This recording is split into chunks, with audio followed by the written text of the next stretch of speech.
Hello people, how are you today? This is my manager back with yet another three words.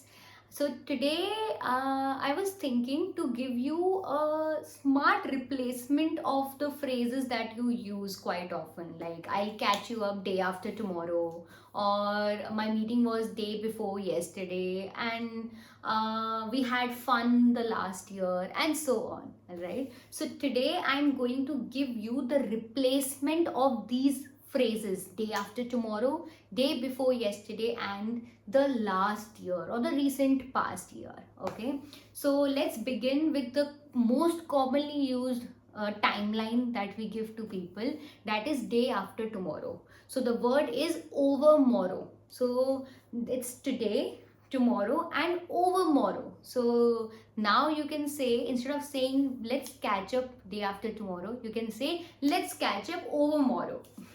Okay, so the next replacement for the phrase day before yesterday is the word air yesterday.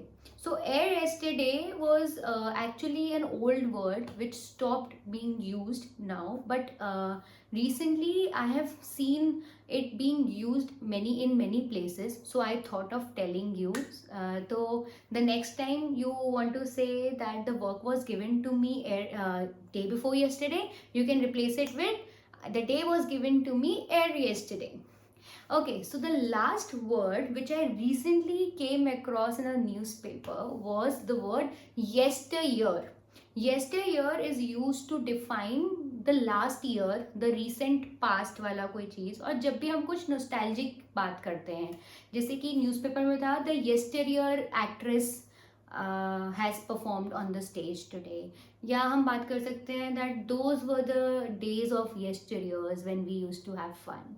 Okay, so I hope it was pretty new and unique for you, and I hope you'll be using them very soon.